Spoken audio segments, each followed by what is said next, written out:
Hello, friends. Welcome back to our next video installment of Isabel and Tina's intro to the Cycle Effect mountain biking program. Hello. Hello, Isabel. How are you today? I'm great. I'm excited to get to see all of these great goodies that I have for the Cycle Effect. Awesome. So we're going to dive right into some of the equipment that you're going to be issued on the first day that you show up to in-person programming. We're just going to get you familiar with those things, and it should be kind of fun. So here we go. What have you got over there, Isabel? So the first thing that I grabbed was a helmet. Awesome. Probably one of the most important items other than you and the bicycle. So when we're talking about our helmets, we want to make sure they fit properly, right? I have a little helmet fit test that I do. Isabel, yours is looking pretty good there. I'm going to show you guys at the back of your helmet, as Isabel showed, the visor part is the front, the back comes back a little lower. At the back of the helmet here, you're going to have this little dial that turns with little clicks, and that helps to tighten down the helmet a little bit on your head once it's on, so you can make it larger or bigger. If you put it on and it feels really loose, you're going to go to that little dial and give it a turn to the right, make it tight. And then my helmet fit test is without my buckles, my strap buckled. I tighten up the cradle, that's what I call it, the cradle portion of the helmet, and then I turn my head upside down and I shake my head a little bit, and I make sure that my helmet stays on without it being buckled. And then I buckle it. I make sure that this strap here is tight. You've got a little extra tab here that you can pull it tighter if you find that it's loose, and if you can like move it up over your chin, then that's too loose. You want it to be tight enough that you can just slide 2 fingers in there so it's not like constricting on your neck, and then you're ready to rock. So we definitely want to make sure whenever we're on bikes at the Cycle Effect, or really anytime, that we have a helmet on our head. If we don't have a helmet on our head, we're not hopping on a bicycle. Safety first. So what else do you have over there, Isabel? I also have a jersey. Yes. So this is our Cycle Effect jersey. And this jersey is really important for 2 reasons. One, it has our sponsors on them. So we want to make sure we acknowledge all the support that they've given us. And when we wear our t-shirts, our jerseys, sorry, then everybody gets to see that we have supporters to make our program possible. And then also it shows us that we are a part of the team. So when we're out on the trails and we are riding, we're not always together, we're going to be spread apart. We know where our athletes are. And if anybody else sees you, they know you are a part of the Cycle Effect. What else do you have over there? So this one is very interesting. Let me show you. So it's a pair of shorts, and they have straps. Those so are can you tell called, me about these? yes. So those are called bibs. Not like the bib you put on a baby, like bib. They call those bibs because they have those straps that you put on. And then the bottom part of the short, Isabel, does it have something weird in the seat part of the short? Oh yeah, look at this. It's like So a notice pad. that is kind of shaped like a bike seat, right? And so that is called a chamois.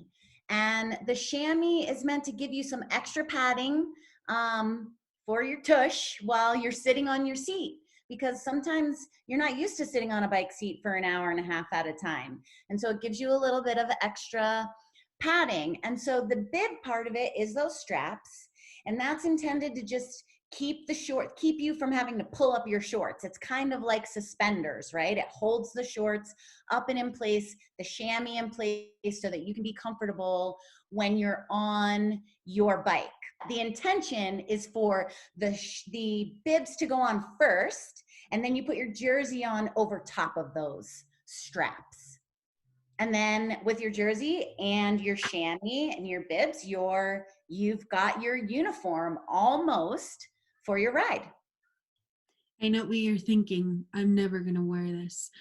but I just saw those seats on the bikes, and I think I will definitely want this extra padding on my butt.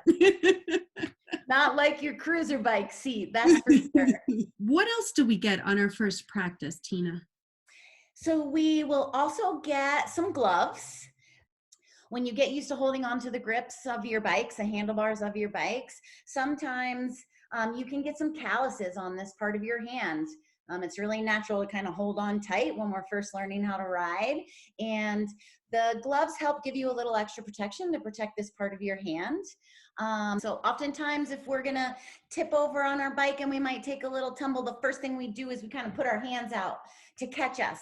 And if you get gravel and little scrapes on the palm of your hand, it just makes holding onto the handlebars and other things uncomfortable. And so we use the gloves for protection of your hands.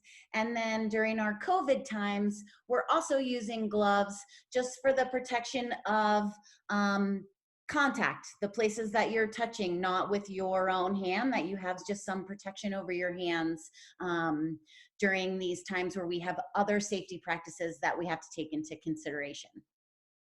So we will be providing a pair of gloves for each one of our athletes, and we ask that you wear them. And then when you go home, that you wash them. So if there is anything that gets attached to your gloves, we make sure we wash them and they're ready for the next practice. In addition to our precautionary measures that we're taking with COVID, you are also going to get a buff or mask. And we ask that if you have one, bring it with you for the first practice, and then we will be able to provide one for each athlete as well. And so we will ask that every athlete have a buff or a mask for all of our practices until we receive notification from our local agencies that we don't need to use those anymore. Yes, it will be one of our requirements for all of our coaches and for all of our athletes in order to begin our in-person training. So another thing that I've seen bikers wear are the sunglasses. Are those just to look cool? Well, you do look cool with a rad pair of sunglasses, but really we want you to wear sunglasses for a couple different reasons. A, the UV lights from the sun, just like wearing sunscreen when you come to practice, we want to protect your eyes from the sun.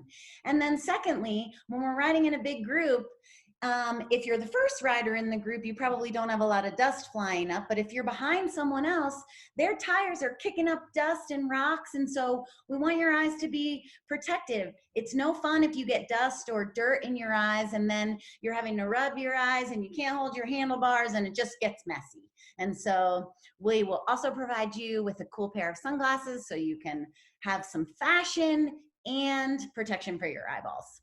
Just like with the gloves and the chamois, and we're trying to wear things on our bike that are going to help protect us when we're on single track trail and when we have the potential to be toppling over. And we want our feet to be covered. We don't want our toes hanging out. If we stub our toe on a rock or something like that and our toes are out, it's no good. The other thing is our feet are kind of like our power. They're like the motor. Our legs and our feet are what make our bike go. And if we can't depend on our shoes to stay on our feet in a tight manner that allows us to connect well with our pedals and really get them spinning, then our foot could fall out and then our bike isn't going anymore. So we want to make sure we're wearing closed-toed shoes, ideally something that can tie so that you can kind of tighten it over your foot. We really want you to be in like sneakers or something like that that you can tie onto your foot,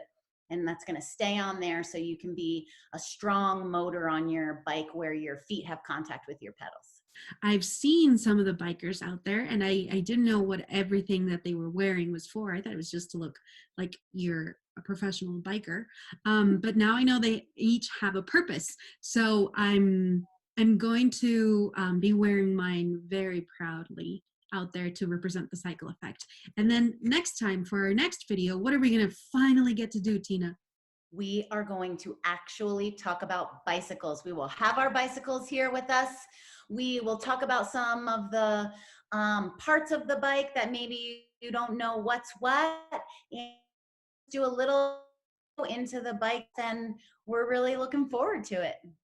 Great. I'm looking forward to that too. I just got my new bike and I'm excited to learn more about it too. Thank you Yes. so much, Tina, for teaching us a little bit about all the equipment that we have. And I look forward to our next video and hopefully that you will join us as well. Yep. Looking forward to seeing you guys next time. Have a good one. Bye, Bye. Isabel.